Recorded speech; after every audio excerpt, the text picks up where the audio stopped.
Can also just say I love the themes of this movie. This movie is saying that Marlin should come down as a paranoid helicopter parent, yet Nemo gets kidnapped when he disobeys him. Really nice scene there. So also later on in the movie, when Marlin has too much fun, he almost gets him and Dory killed. The jellyfish scene. So this movie really knows how to balance its message. Though like that's just a small part on my opinion. Next we have the impacts. These are what affected me as a child, especially like when I look back on this movie, I'm like, this movie really affected me in a lot of ways. Like, this movie sort of cemented a lot of my characteristics as I grew up. And so I guess I gotta talk about the impacts this movie had on me personally and what it had on the world. For one, this movie was the first ever Pixar movie to win an award at the Oscars, essentially creating history for the company. I mean, I guess Monsters Inc. was really close in 2001, but we all know Shrek beat that. And so I like how Finding Nemo essentially like took the trophy first. And I really like how it was Pixar's first. And they're like, oh yeah, actually, who knew that if we told good stories like this, we'll get trophies. Let's make more good movies. Obviously, they were telling good stories before that, but I really like how Finding Nemo seemed to be a launch point for them. So that was really cool in my opinion. It's a good thing it didn't come out a year later because there would have been more competition like Shrek 2, The Incredibles, the SpongeBob movie. A lot of good movies came out in 2004 if you ask me. I'm just glad this one came out in 2003. This movie was such a big boom, both on audiences and companies, that it accidentally spawned a bunch of rip-offs trying to ride on its coattails. I mean, have you ever heard of A Turtle's Tale, Sammy Adventures? That's a rip-off. There have been plenty of other rip-offs, and of course, we all know this one big guy. The big guy who is the biggest shameless rip-off of them all, Shark Tale. I'm Oscar. You might think you know, but you have no idea. Yeesh, that was horrifying. Finding Nemo also gave me my passion. For the longest time after watching this movie, I wanted to become a marine biologist. Also, according to my parents, I played a lot with items pretending to be a fish. Like, I would take a ruler and then start twirling into my hands pretending it was a fish, swimming away from predators. I was a problem child. Don't worry about me. And so, anyways, afterwards, I wanted to become a marine biologist. I loved studying fish and looking at oceans and the different parts of the world where there were, like, reefs and such. Because of Finding Nemo, I wanted to explore the big, blue, beautiful ocean. I studied on different kinds of fish, their breeds, and just watched plenty of ocean vids. It was kind of a problem. It was kind of becoming toxic, if you know what I'm saying. Obviously, my passion changed from marine biologist to that of writing, because I'm more of a writer now, much to my parents' dismay. You're not my son.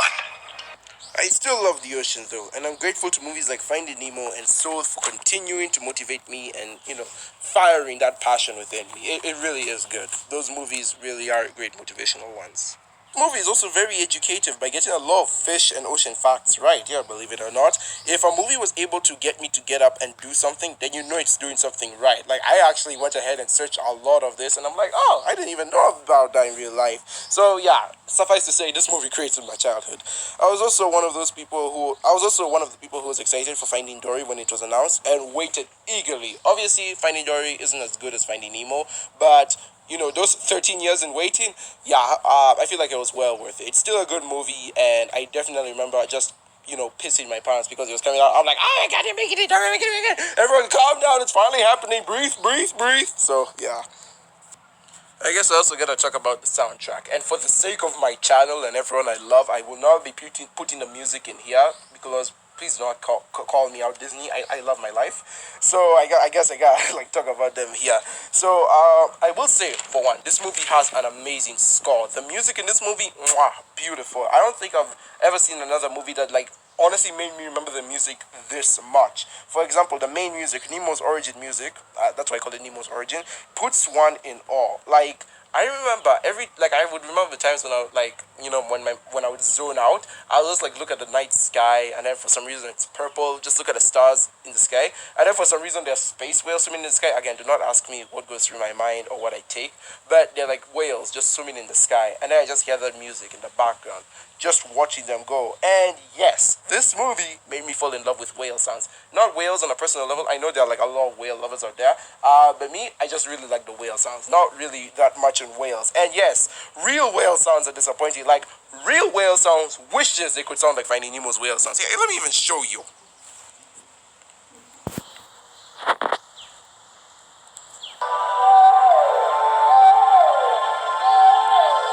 You seen that? Come on, man. These whales wish they had something of Finding Nemo. But also talking about the whale songs, the whale scene. I really like haunting, yet stunning and beautiful even. It captures the feelings of hopelessness, yet kind of soothing even. It really is something that you can just go to sleep to. And just look at our whale. Damn, whales wish they could be better in real life. Huh. But then we also have the jellyfish scene.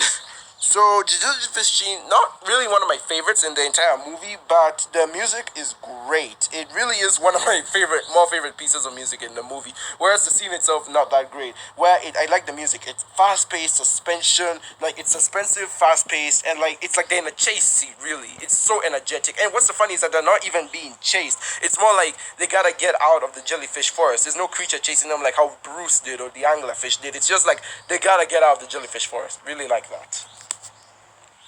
But then there's also the boat scene. This one, it kind of ties in with Bruce's theme as well, because like both pieces of music are kind of similar to me.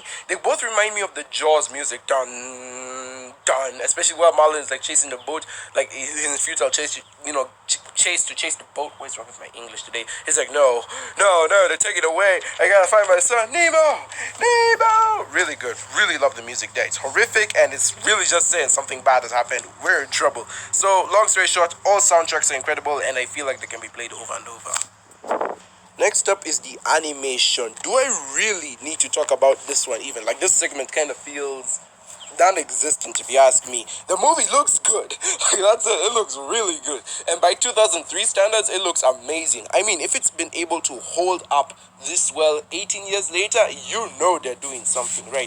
The water physics, like the reflection on the sand or like on the ground, the different stages of the ocean, like the murky water, the dark water, things like that, like in the abyss and such, they really look good. And you can tell a lot of effort was just poured into each scene. Like this movie looks like better than a bunch of movies made today. How is that even possible? It came out in 2003. Step up your games, animation movies. And since I'm gushing over how great this movie looks, it wouldn't be fair if I didn't talk about Pixar as a whole. Pixar literally made history when it comes to animation, and they continue to lay the groundwork and push the boundaries of how far animation can go. And I feel like it's not right if I made this review without talking about Pixar's accomplishments. Here's the funny thing though: for every movie Pixar makes, they always lay themselves an obstacle. Like it's always like they give themselves a challenge for every movie they make. It's always like they have to overcome some sort of obstacle or do some challenge to complete. And I've noticed this. Well, I haven't labeled every Pixar movie, but for a lot of Pixar movies, I have noticed it. And like I just safely say for every Pixar movie, for like every Pixar movie, they always give themselves a challenge to complete. For example, in the case of Toy Story, their challenge was to make a fully CGI animated film, and it worked. This was the first ever 3D animated movie that Pixar made. Like, what the heck? They just made history right now. The next thing they did was with Finding Nemo. Sorry, jumped the gun there. Sorry. The next thing they made was with Monsters Inc. Monsters Inc. is honestly another film where they had to work too hard on. Like, look at this picture of Sully. You know Sully, right? The lovable kitty monster. Yep. You see the fur in his body? Imagine the animators had to count each and every single piece of hair on his body just so they could get it right and animate it properly. Imagine counting every piece of hair and then animating this dude throughout the movie. Mind you, this dude is a main character, so just imagine how hard that is.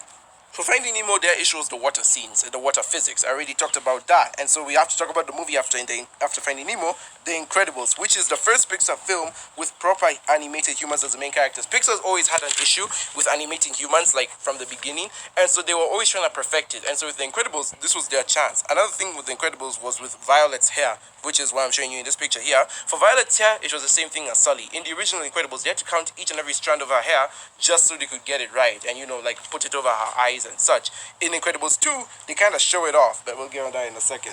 Next, the other thing they had trouble animating was also Brave. Another movie where we had to count each hair. And after Brave, we had Soul with the Jerrys. I haven't seen the deleted scenes for Soul, but I do know that these Jerrys must have been hard to do. Like, creating these 2D, 3D blend character models, that must have been insane.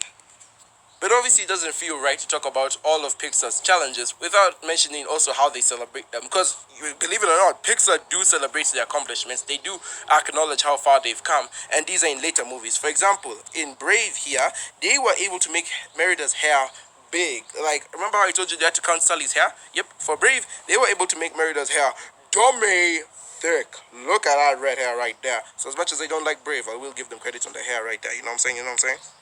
Next was Monsters University, where it was easier to animate Sally's hair and they didn't even have to count it. Look how they show it off in this scene where Mike flicks the bed and all the hair is all over him. That is another, show that they were celebrating.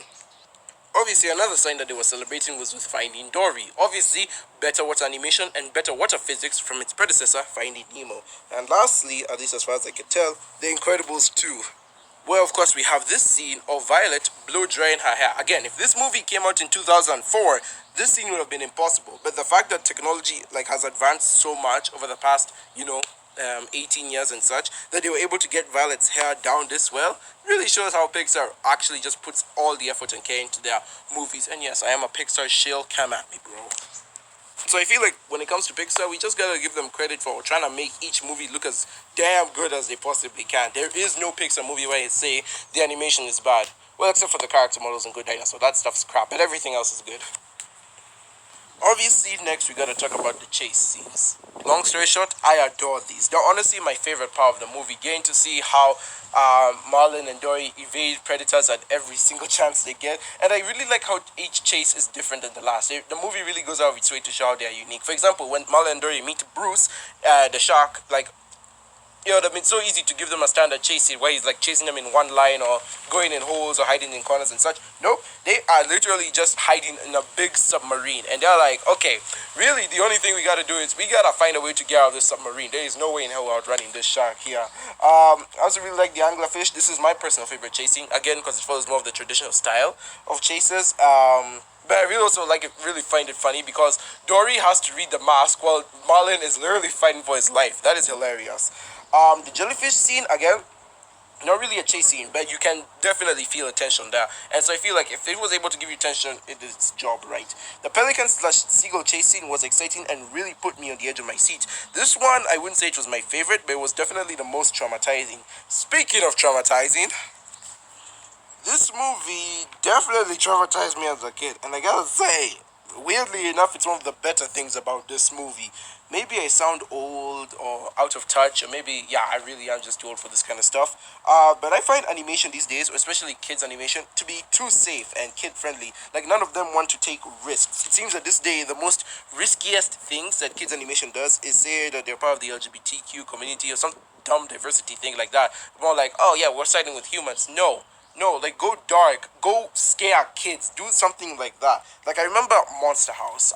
For those who remember Monster House, that was a movie that scared the crap out of me as a kid, and for good reason. It was a horror movie that was animated, and I remember watching it, and I never wanted to watch it again. Up to now, I still don't want to watch it, but at the very least, it took risks. And animation these days, where I say they don't really take that many risks. That's just me personally. Maybe there is something out there, and maybe I'm just too old for animation these days.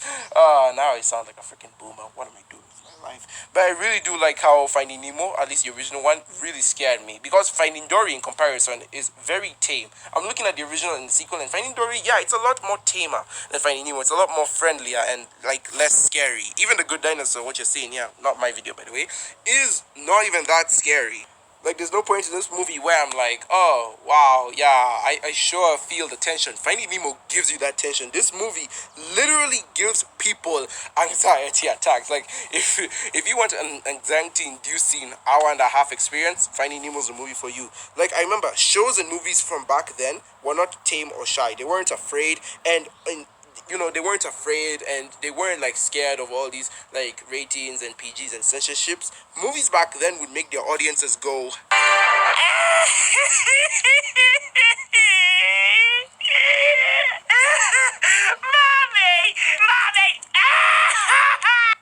That's why I think Finding Nemo is better than Dory, just for the mere fact that it's more tension-filled and anxiety-inducing. Though you might be asking, what traumatized me personally? Why would I say Finding Nemo has aspects that just made me not forget them? Those images never left my head.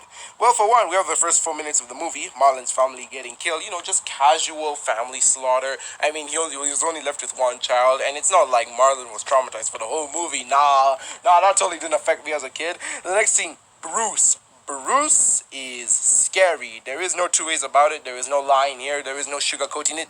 Bruce is scary. The movie can try to make him as friendly as possible. He is scary. Okay, and that's honestly the scariest part to me is that like he's the friendly dude hiding behind a scary mask. That and his addiction to fish. And considering everyone talks in this movie, that's kind of like cannibalism, Bruce. You're scaring me. Like even the whole shark AA meeting thing where it's like a drug meeting thing. Yeah, no, I ain't doing this. I ain't doing that. I'm out of here. I know the whale scene scared a lot of kids, but personally I was fine with it. This one didn't really scare me, but I just thought I'd bring up the whale scene because I know a lot of people are terrified of it. And of course we have the pelican scene. I cannot talk enough about how this scene scared me. I crapped my pants because I thought the main characters, e.g. Marlon and Dory, would never get to like see the end of the movie. Like they would actually be eaten by a pelican, and then that's it. The movie's gonna end there. I actually thought they were gonna die. I was more scared of Marlon and Dory dying in the pelican than I was of them dying in the whale. That's how terrified it made me. And yeah, really, honestly, I just thought Marlon would never get to see his son. Singularly, one of the most terrifying scenes in the movie. And if you're able to get me to be scared of a bird, then you know you're doing something right. Also, basically any scene where the fish were out of their water scared me. Like, they're out of their element. How are they gonna survive this? How are they gonna get through this? Like, look at them flopping over there. That is scary, my guy. That is terrifying. So even though it may seem that you feel stronger when you get out of this movie, like you braved through an experience and you're getting rewarded for it. I don't know, that's just personally me. Also, mine. I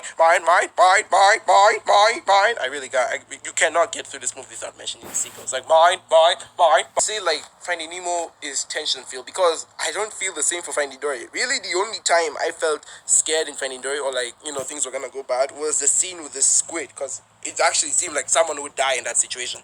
Otherwise, no, I find Finding Dory to be a bit more tame in this situation. And so that brings me to the end of my review. In conclusion, what a masterpiece of a movie. For all the reasons I just mentioned and a bunch more, that I talked about in this video, Finding Nemo is, in my opinion, the best, most perfect movie of all time. I really hope that that even though I might not want to change your mind, I at least was able to get you think for a bit. That this movie really just kind of just speaks to everyone. I really cannot think of a single thing wrong with this movie. This movie pushes the boundaries of how good animation can be. I mean, 18 years later and it still looks that good. Wow. It shows how Pixar as a company in general really does put effort into every movie they make. And they just continuously push to make better movies. Like, come on, man. This movie, again, has great acting, great casting, wonderful music, spectacular animation, and the characters all really just go through their great stories, and I really love the themes and messages of this movie.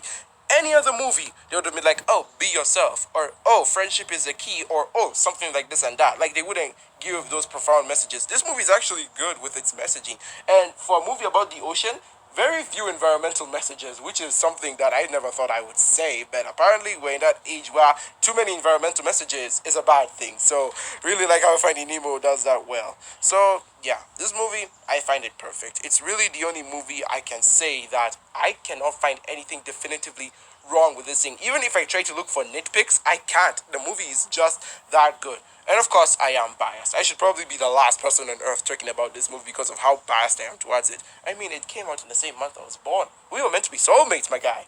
But whatever.